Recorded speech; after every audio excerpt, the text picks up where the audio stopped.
বিল গেটসকে কে না চেনেন। একবার এক লোক বিশ্বের সবচেয়ে ধনী ব্যক্তি বিল গেটসকে জিজ্ঞাসা করেছিলেন, পৃথিবীতে তোমার চেয়ে ধনী আর কেউ আছে কি?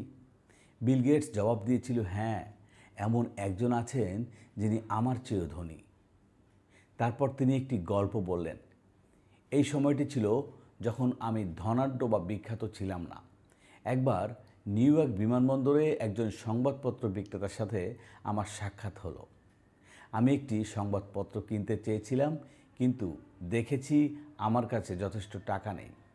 তাই আমি কেনার সিদ্ধান্ত ছেড়ে পেপারটি বিক্রেতার কাছে ফিরিয়ে দিয়েছিলাম। আমি তাকে আমার অবস্থার কথা বলেছি। বিক্রেতা বললেন, আমি আপনাকে বিনামূল্যে দিচ্ছি। আমি পত্রিকাটি নিয়েছিলাম। 2 থেকে 3 মাস পরে আমি একই বিমানবন্দরে আবার অবতরণ করেছি এবং কাকতালীয়ভাবে আবারও সেই পত্রিকা বিক্রেতার সাথে দেখা হলো। বিক্রেতা আমাকে আজও একটি পত্রিকা অফার করলেন। আমি অপারগতা প্রকাশ করেছিলাম এবং বলেছিলাম যে আমি এটি নিতে পারবো না, কারণ এখনও আমার পরিবর্তন আসেনি। তিনি বললেন, আপনি এটি নিতে পারেন। আমি এটি আমার লভ্যাংশ থেকে আপনাকে দিচ্ছি। আমার ক্ষতি হবে না।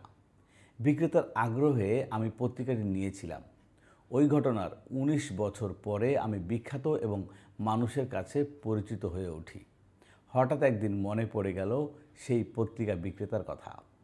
আমি তাকে খুঁজতে শুরু করে দিলাম এবং প্রায় 1.5 মাস অনুসন্ধানের পরে আমি তাকে খুঁজে পেলাম। আমি তাকে জিজ্ঞাসা করেছিলাম, আপনি কি আমাকে চেনেন? তিনি বলেছিলেন, হ্যাঁ, আপনি বিল গেটস।